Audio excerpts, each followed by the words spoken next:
जिठानी भी मैं, देवरानी भी मैं। गुप्ता परिवार में आज बड़ा ही शुभ दिन है, क्योंकि उनके घर में आज उनकी बड़ी बहू का गृह प्रवेश होने जा रहा है। सावित्री के बड़े बेटे की शादी यशिका के साथ हुई है, जिसके शुभ कदम आज इस घर में पड़ रहे हैं। आओ आओ यशिका बहू, ये चावल का कलश गिराकर घर में गृह प्रवेश करो। आओ बेटा। जी माँ जी। यशिका कलश गिरा ही रही थी कि तभी वो अपने सामने किसी को देखती है, जिसे देखते ही उसका चेहरा पीला पड़ जाता है। अरे क्या हुआ यशिका? चलो बेटा कलश गिराओ चावल का। अरे योगेश तू आ गया, ले अपनी भाभी से मिल। यशिका ये तुम्हारा देवर योगेश, वीरेन का छोटा भाई। क्या?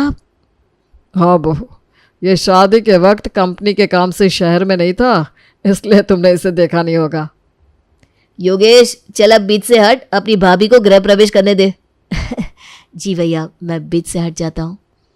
यशिका और योगेश एक दूसरे को देखे जा रहे थे और फिर उन्हें वो सब याद आ गया जो शायद वो भूल चुके थे। Yogesh happy birthday. मेरी जिंदगी का सबसे बड़ा गिफ्ट तो तुम ही हो यशिका। वाह क्या बात है, आज तो बड़ी मीठी मीठी बातें कर रहे हैं जनाब। बात क्या है? अरे कोई बात नहीं, मैं अपनी गर्लफ्रेंड और दोस्त से मीठी मीठी बातें नहीं कर सकता हूँ क्या? बिल्कुल कर सकते हो, क्यों नहीं कर सकते। पहले हम दोस्त बने, फिर हमें प्यार हुआ और अब हमारी शादी होना बाकी है बस। हाँ, इसीलिए तो मैं इतनी मेहनत कर रहा हूँ, जिससे मैं तुम्हें एक अच्छा भविष्य दे सकूँ। हाँ लेकिन हमें 2 साल से भी ज़्यादा वक्त हो गया है। तुम्हें नहीं लगता कि अब हमें अपने घर वालों से बात कर लेनी चाहिए? नहीं यशिका, अभी मैं तुम्हारी जिम्मेदारी उठाने को तैयार नहीं हूँ। मैं नहीं चाहता कि शादी के बाद मैं तुम्हें किसी भी चीज़ के लिए मना करूँ, इसलिए बस मुझे थोड़ा सा वक्त और दे दो। शादी के बाद हम सब संभाल लेंगे ना, और मुझे तुम्हारे पैसे नहीं, तुम्हारा साथ चाहिए। बाकी सब हम दोनों मिलकर संभाल लेंगे। ऐसा नहीं होता है यशिका, शादी के बाद काफ़ी खर्चे होते हैं, जिम्मेदारियाँ होती हैं। मुझे अभी सेटल होने दो, बाद में हम शादी करेंगे ना। लेकिन मैं अपने घर वालों को कब तक रोक पाऊंगी योगेश? तुम इस बात को समझ क्यों नहीं रहे हो? एक बार मैं सेटल हो जाऊं, उसके बाद हम अपने घर वालों से भी बात कर लेंगे। देखो अभी तो मैं किसी से शादी की बात नहीं कर सकता। यशिका और योगेश कॉलेज में काफ़ी अच्छे दोस्त थे और उसके बाद दोनों में प्यार हो गया था। पिछले 2 सालों से वो दोनों साथ थे, लेकिन अब यशिका के घर वाले उस पर शादी के लिए दबाव डाल रहे थे। और कितना इंतज़ार करना है बेटा, तुम जब देखो हर रिश्ते के लिए ना कह देती हो, क्या बात है? तुम्हारी माँ सही कह रही है यशिका, जब भी हम तुम्हारी शादी की बात करते हैं तुम हमेशा कोई ना कोई बहाना बना देती हो। अगर कोई बात है या लड़का है तो तुम हमें बता सकती हो बेटा, हमने तुम्हें कभी किसी चीज़ के लिए मना नहीं किया। कैसे बता दूँ इन्हें? योगेश ने अभी घर पर शादी के लिए बात करने से साफ साफ मना किया है। क्या सोच रही हो, क्या बात है, कोई लड़का है क्या? अब नहीं पापा, ऐसा कुछ नहीं है। मैं बस अभी शादी नहीं करना चाहती हूँ। अभी नहीं करना चाहती हूँ, ये भी कोई बात है क्या? अभी तुम 26 साल की हो गई हो। नहीं नहीं, अब हम तुम्हारी कोई बात नहीं सुनेंगे। अब बस हम तुम्हारे लिए लड़के देखने शुरू कर रहे हैं। देखो मैंने तुम्हारे लिए एक बहुत ही अच्छा घर देखा है, वहाँ तुम्हारी शादी की बात करने वाला हूँ, और इस बार मुझे तुम्हारा कोई भी बहाना नहीं सुनना बेटा। देखो हम तुम्हारे माता पिता हैं, हमारे भी तो कुछ अरमान हैं, हमारी भी तुम्हारी शादी को लेकर कुछ इच्छाएं हैं, इसलिए इस बार हम तुम्हारी कोई बात नहीं सुनने वाले। इस बार यशिका के माता पिता ने उसकी एक बात नहीं सुनी और उसकी शादी को लेकर वो काफ़ी गंभीर नजर आ रहे थे। दूसरी तरफ योगेश अपनी कंपनी की तरफ से 3 महीनों के लिए बैंगलोर चला गया था और वो यशिका के फ़ोन का सही से जवाब भी नहीं दे रहा था। योगेश तुम बिल्कुल भी नहीं समझ रहे हो, इस बार मैं पापा को मना नहीं कर सकती हूँ, वो मेरी कोई बात सुनने को तैयार ही नहीं है। तुम प्लीज़ एक बार आकर उनसे बात क्यों नहीं कर लेते? देखो मैं यहाँ बहुत ही ज़रूरी काम से आया हूँ यशिका, मैं नहीं आ सकता अभी। इस बार तुम संभालो, उनसे थोड़ा वक्त मांग लो। तुम समझ क्यों नहीं रहे हो? उन्होंने मेरे लिए रिश्ता भी ढूंढ लिया है, अब वो नहीं रुकने वाले। देखो अभी ना मुझे काम के लिए लेट हो रहा है, चलता हूँ मैं, तुमसे 3 महीने बाद मिलता हूँ, चलो बाय। पता नहीं 3 महीने बाद हम मिल भी पाएंगे कि नहीं। तुम अपने देवर योगेश से मिली ना बहू? और योगेश कैसी लगी तुम्हें यशिका? जी पापा बहुत अच्छी है, भैया और इनकी जोड़ी काफ़ी अच्छी लग रही है। आओ बहू घर के अंदर चलो। जी। ये किस्मत का ही खेल था जो योगेश और यशिका फिर से मिले, लेकिन अब पहले की तरह नहीं। यशिका अब योगेश के बड़े भाई की बीवी बन चुकी थी, लेकिन इस बात को योगेश और यशिका दोनों अभी तक अपना नहीं पा रहे थे। हे भगवान, ये कैसी किस्मत है मेरी। योगेश वीरेन का छोटा भाई है। हम दोनों एक ही छत के नीचे एक दूसरे के सामने कैसे रह पाएंगे। मैं कैसे सामना करूंगी इस नए रिश्ते का। और अगर इस घर में किसी को पता लग गया कि हम दोनों के बीच में क्या था तो क्या करूं मैं। अरे तुमने अभी तक ये भारी कपड़े उतारे नहीं? क्या हुआ, क्या सोच रही हो? वीरेन, मैं आपसे कुछ बात करना चाहती हूँ। हाँ हाँ बोलो। क्या आप मुझे कुछ वक्त दे सकते हैं? वक्त किस चीज़ के लिए? खुलकर कहो जो भी कहना है यशिका, डरो मत। क्या हम अभी पति पत्नी की तरह नहीं, दोस्त की तरह रह सकते हैं इस कमरे में? मैं अभी इस रिश्ते के लिए पूरी तरह से तैयार नहीं हूँ। तुम्हें वक्त चाहिए हमारे रिश्ते के लिए? ठीक है, कोई बात नहीं, लेकिन अगर और कोई बात है तो तुम मुझसे कह सकती हो। नहीं नहीं, मैं बस अभी इस रिश्ते को इतना ही निभा सकती हूँ। क्या आप मेरे दोस्त बनकर रह सकते हैं? ठीक है, तुम जितना वक्त चाहती हो ले सकती हो। हम दोस्त बनकर भी रह सकते हैं इस कमरे में। Thank you. मैं सोफे पे सो जाती हूँ, आप बिस्तर पर सो जाइए। ठीक है, जैसा तुम्हें सही लगे। यशिका ने अभी तक वीरेन और अपने रिश्ते को आगे नहीं बढ़ाया था, लेकिन वो एक बहू होने के सारे फर्ज अच्छे से निभा रही थी। ये लीजिए माँ जी आपकी चाय और आपकी दवाई, आप रोज़ भूल जाती हैं। अरे बहू, भूलती तो पहले थी, अब तो तुम उसे याद से दे देती हो। सही कहा, जब से यशिका इस घर में आई है मैंने एक दवाई नहीं छोड़ी, क्योंकि ये याद से मुझे सब कुछ दे ही देती है। और तो और ये मेरे घुटनों की इतने अच्छे से मालिश करती है कि मेरे घुटनों का दर्द भी ठीक हो गया। क्या बातें चल रही है? अरे कुछ नहीं, बस तेरी बीवी की बातें चल रही है। यशिका जब से इस घर में आई है ना बेटा, तब से मेरी तो सारी जिम्मेदारियां ही खत्म हो गई है। बस अब हमें योगेश की चिंता खाए जा रही है। पता नहीं उसे क्या हो गया है। जब से बैंगलोर से आया है तब से अपने कमरे में ही रहता है, या तो फिर रात रात भर बाहर रहता है। वीरेन, तू उससे बात करके देख, कहीं कुछ परेशानी तो नहीं है? जी पापा, मैं बात करता हूँ। हाँ ये लो, ये रहा योगेश। योगेश ज़रा यहाँ आना। जी भैया। आजा, साथ में बैठकर नाश्ता करते हैं। आज यशिका ने समोसे बनाए हैं। नहीं नहीं, मुझे नहीं खाने, मैं बाहर जा रहा हूँ। अरे लेकिन समोसे तो तुझे बहुत पसंद है बेटा। जो चीज़ें पसंद होती है ज़रूरी नहीं कि वो उम्र भर आपका साथ दे, इसलिए मैंने छोड़ दिया है अपनी पसंद को। योगेश, कोई बात है क्या बेटा जो तुझे अंदर अंदर खाए जा रही है? हाँ भाई, जब से तू बैंगलोर से आया है तब से ना तो बाहर आता है अपने कमरे से, ना हंसता है। हो क्या गया है तुझे? कुछ नहीं हुआ, बस यूं ही मैं सोच रहा हूँ कि जॉब छोड़ दूँ। क्या? लेकिन क्यों? तूने इतनी मेहनत की इस जगह पर पहुंचने के लिए, और आज जब इतना ऊपर पहुंच ही गया है तो जॉब छोड़ने की बात कर रहा है? कभी कभी सोचता हूँ कि किस लिए कर रहा था ये सारी मेहनत, किसके लिए?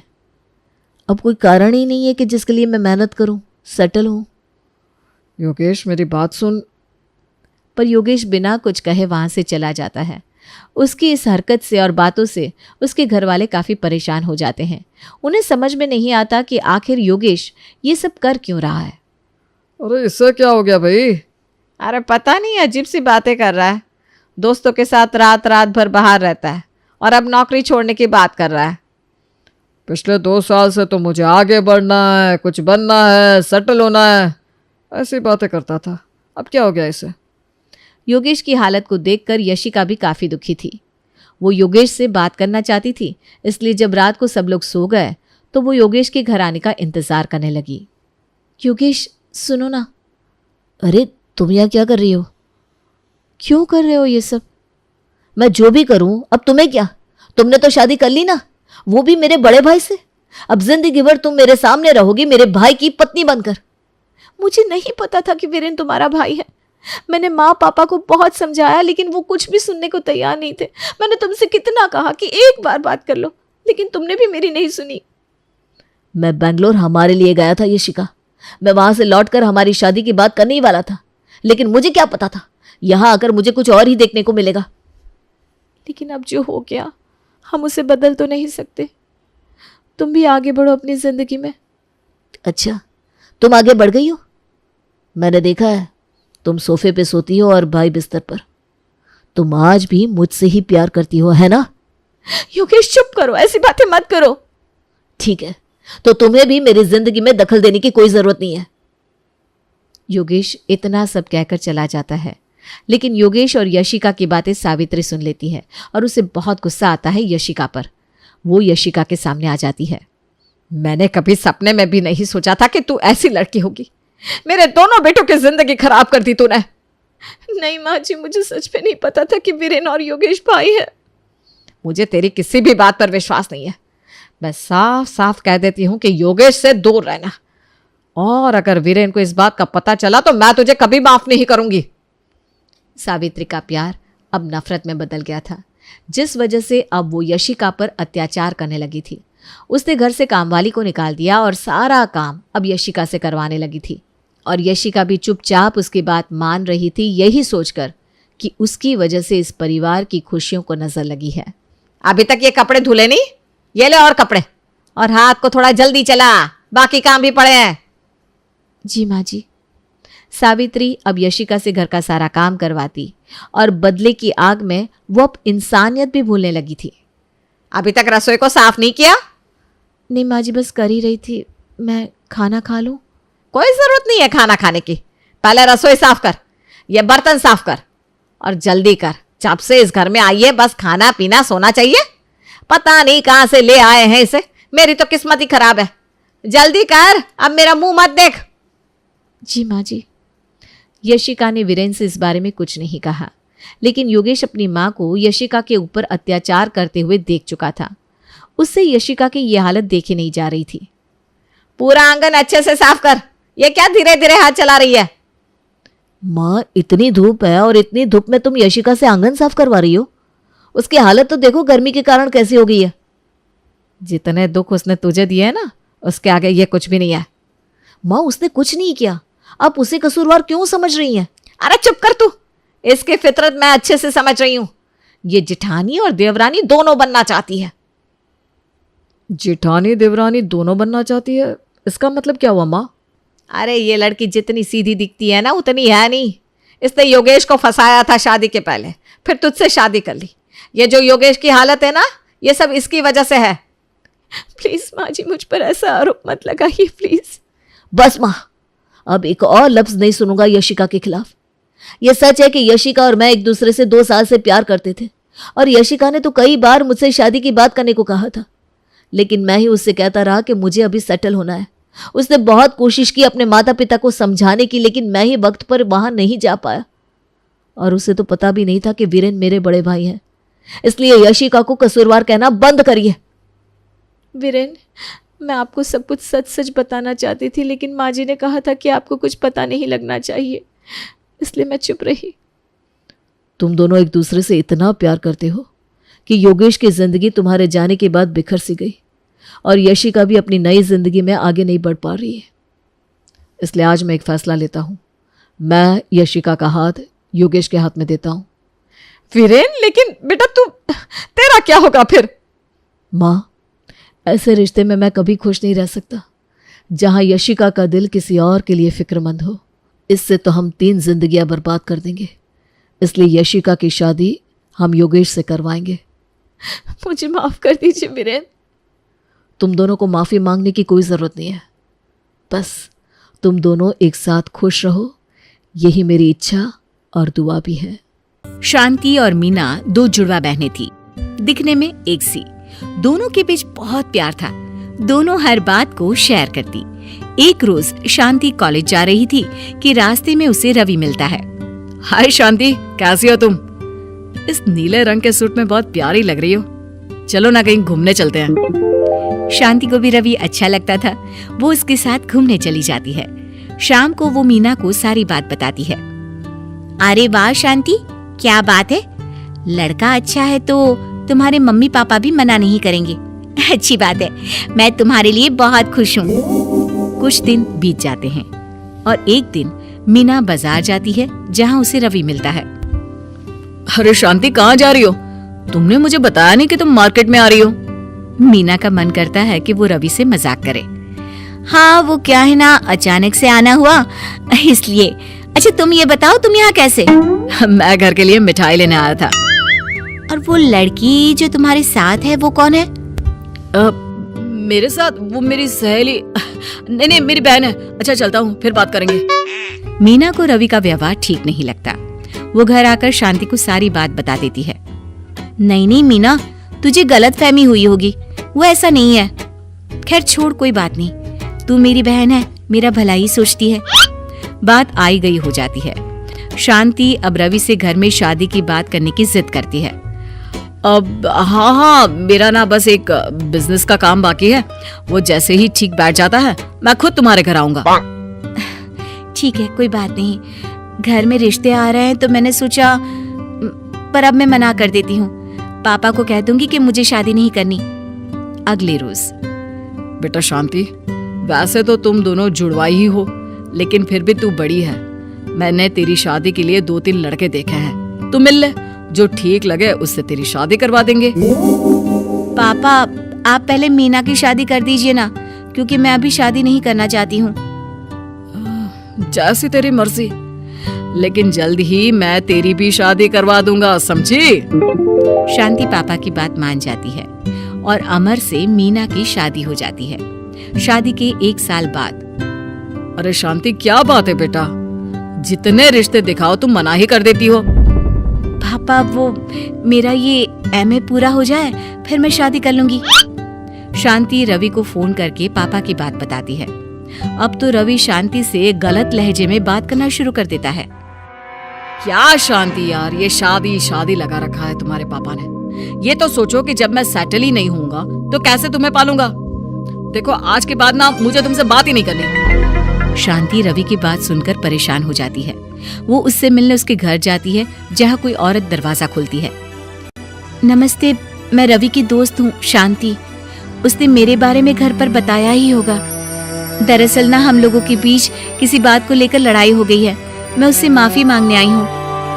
औरत शांति को देखकर भड़क जाती है।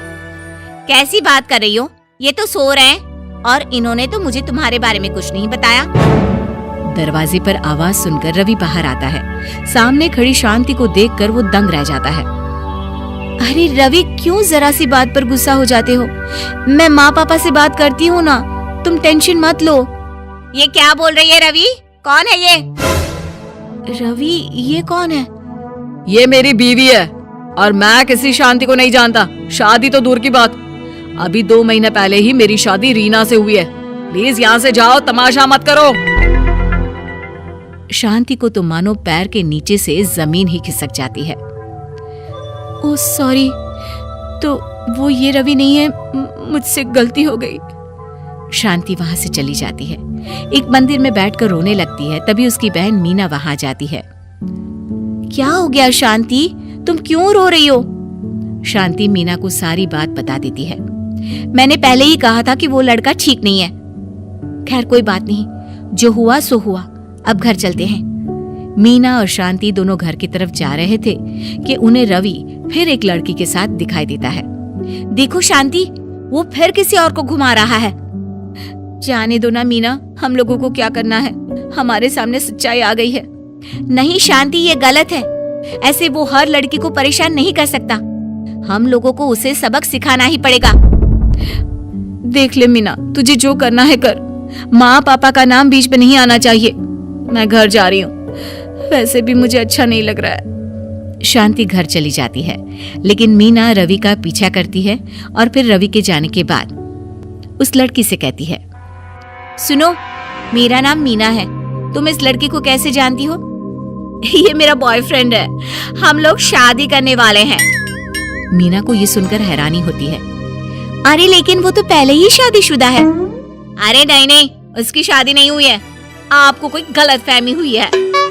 मीना उस लड़की को सारी बात बता देती है, जिसे जानने के बाद, हाँ वैसे मैंने आपकी शक्ल की लड़की के साथ रवि को देखा तो था, लेकिन रवि ने बताया कि वो उसकी बहन है। हम लोगों को रवि को ऐसा करने से रोकना ही होगा, नहीं तो वो न जाने कितनी लड़कियों का दिल दुखाएगा। मेरी बहन तो संभल गई, लेकिन हर लड़की में इतनी हिम्मत नहीं होती है। जी आप बिल्कुल ठीक बोल रही हैं। तो क्या करें हम? मीना उस लड़की के साथ बैठकर सारा प्लान बनाती है और वो लोग रवि का पीछा करते हैं। फिर एक रोज मीना रवि के घर जाकर बेल बजाती है, जहाँ उसकी बीवी दरवाजा खोलती है। हम रवि के बारे में बात करने आए हैं। अरे क्या मजाक लगा रखा है? कल आपसे उन्होंने बोला था ना कि वो आपको नहीं जानते। आपने भी तो यही कहा था। जी वो मैं नहीं, मेरी बहन थी। खैर आप ये जानती है रवि कहाँ है? वो अपनी ऑफिस में है। नहीं, वो ऑफिस में नहीं बल्कि किसी लड़की के साथ है। विश्वास नहीं है तो हम लोगों के साथ चलिए। बीवी पहले तो मना करती है, लेकिन बाद में जाने के लिए हाँ कर देती है। सब उस रेस्टोरेंट में जाते हैं जहाँ रवि एक और नई लड़की के साथ बैठा होता है। रवि इसे जानते हो? सामने उसकी पहली वाली गर्लफ्रेंड थी। अरे समीरा तुम? पास बैठी लड़की। कौन समीरा? कौन है ये रवि? ये मेरी दोस्त है। लेकिन शांति तुमको कैसे पता समीरा के बारे में? तभी वहाँ रवि की बीवी आ जाती है। इस शांति को तुम पहचानते नहीं थे ना कल तक तो? वैसे मैं शांति नहीं, उसकी बहन मीना हूँ। रवि, मीना ने सही उम्र में शादी से इनकार कर दिया क्योंकि तुमने उसे अंधेरे में रखा। पिताजी परेशान रहते हैं कि घर में जवान लड़की बैठी है जो शादी ही नहीं करना चाहती। मैंने भी इस रवि के लिए अपनी अच्छी खासी पढ़ाई छोड़ दी। ये मुझे कॉलेज जाने से मना करता था। मैं तो इसके लिए अपनी बारात ही छोड़कर भाग गई थी। माँ बाप ने घर से बाहर निकाल दिया। अब दर दर भटक रही हूँ इसकी वजह से। बस फिर क्या था, एक एक कर रवि की सभी लड़कियां अच्छी सी धुलाई कर देती है।